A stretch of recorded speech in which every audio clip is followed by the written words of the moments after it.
കുഞ്ഞുങ്ങൾക്ക് ഒരു 6 മാസമായി കഴിഞ്ഞാൽ സാധാരണ നമ്മൾ കുറുക്കൊക്കെ തുടങ്ങും, ഒരു സോളിഡ്സ് ഒക്കെ സ്റ്റാർട്ട് ചെയ്യും, കൊടുക്കാൻ തുടങ്ങും. അപ്പോൾ പലവരുടെയും സംശയമാണ് ഈ കുറുക്കിലും മറ്റ് സോളിഡ്സിലൊക്കെ മധുരത്തിന് വേണ്ടിയിട്ട് എന്താ ചെയ്യുന്നത്, കുഞ്ഞുങ്ങൾ അങ്ങനെ കഴിക്കുമോ മധുരം ഇല്ലെങ്കിൽ എന്നുള്ളത്. അപ്പോൾ നമ്മുടെ വീട്ടിൽ അമ്മാമ്മമാരും നമ്മുടെ അമ്മമാരൊക്കെ ഉണ്ടെങ്കിൽ പറയും എന്താ, അയ്യോ കുഞ്ഞെങ്ങനെ ഇത് കഴിക്കും, കുഞ്ഞ് കഴിക്കാൻ മടിയൊക്കെ കാണിച്ചു കഴിഞ്ഞാൽ പറയും പനക്കൽക്കണ്ടം ഉപയോഗിക്കാൻ, പാം ഷുഗർ ഉപയോഗിച്ചാൽ മതി, അതാണെങ്കിൽ ഒരു കേടില്ലല്ലോ, പഞ്ചസാരല്ലേ ഉപയോഗിക്കാൻ പാടില്ലാത്തത് എന്ന് പറയും. അങ്ങനെ ഒരിക്കലുമല്ല. ഈ പനക്കൽക്കണ്ടമാണെങ്കിലും ശർക്കരയാണെങ്കിലും പഞ്ചസാരയാണെങ്കിലും എല്ലാം ഒരുപോലെയാണ്. ഒരു തരത്തിലും കുഞ്ഞുങ്ങൾക്ക് മധുരം നമ്മൾ കൊടുക്കാൻ പാടില്ല. ഇങ്ങനത്തെ പനകൽക്കണ്ടമൊക്കെ കൊടുത്താൽ കഫക്കെട്ട് മാറും അങ്ങനെയൊക്കെ പറയുന്നുണ്ട്.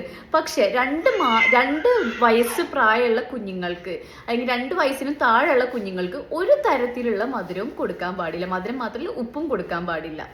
ഇനി കുഞ്ഞുങ്ങളെന്നല്ല മുതിർന്നവരും മധുരം കഴിക്കുന്നത് അത്ര വലിയ നല്ലതല്ല എന്ന് നമുക്ക് അറിഞ്ഞൂടെ.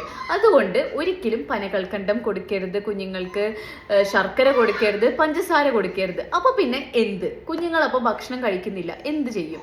നമുക്ക് ഒരു കാര്യം ചെയ്യാം, ഡേറ്റ്സ്, ഈത്തപ്പഴം മധുരത്തിന് വേണ്ടി നമുക്ക് ചേർക്കാവുന്നതാണ്, അതൊരു നല്ല ഓപ്ഷനാണ്. അല്ലെങ്കിൽ നമ്മുടെ ഫ്രൂട്ട്സും സബ്സ്റ്റിറ്റ്യൂട്ട് ആക്കിയിട്ട് മിക്സ് ചെയ്ത് കൊടുക്കാവുന്നതാണ്.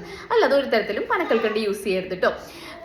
കാരണം ഇത് പല പഠനങ്ങളും പറയുന്നുണ്ട്, കുഞ്ഞുങ്ങൾക്ക് പ്രമേഹം വരാൻ കാരണവും, ഭാവിയിൽ പ്രമേഹം വരാനും അതേപോലെ തന്നെ അമിതവണ്ണം കുഞ്ഞുങ്ങളിൽ വരാനും പിന്നെ മധുരത്തിനോടുള്ള അമിതമായ ഇഷ്ടം, പല കുഞ്ഞുങ്ങളും എന്താ പറയുക മധുരത്തിനോട് ഭയങ്കര അഡിക്ഷൻ പോലെ ഉണ്ടാവില്ലേ, അങ്ങനെ വരാനും പിന്നെ അവരുടെ നാവിന്, അവരുടെ ടേസ്റ്റ് ബഡ്സ് ഒക്കെ കറക്റ്റ് ആവുന്ന ടൈമാണ്, അപ്പോൾ അവരുടെ നാവിന് ഈ മധുരമല്ലാതെ മറ്റു രുചികളൊന്നും പറ്റാതെ വരും. അതൊക്കെ ഇതിനൊരു കാരണമായിരിക്കും കേട്ടോ. അപ്പോൾ ഒരു തരത്തിലും പനകൽക്കണ്ടം യൂസ് ചെയ്യരുത്. നിങ്ങളുടെ അറിവിൽ ആരെങ്കിലും പനകൽക്കണ്ടം യൂസ് ചെയ്യുന്നുണ്ട്, അത് നല്ലതാന്ന് പറഞ്ഞ് കുഞ്ഞുങ്ങൾക്ക് കൊടുക്കുന്നുണ്ടെങ്കിൽ ഈ വീഡിയോ ഷെയർ ചെയ്യുക. പുതിയതായുള്ള അമ്മമാർക്കും ഈ വീഡിയോ ഷെയർ ചെയ്ത് കൊടുക്കാം കേട്ടോ. ഇതൊരു യൂസ്ഫുൾ കോണ്ടന്റ് ആണെന്ന് തോന്നുവാണെങ്കിൽ.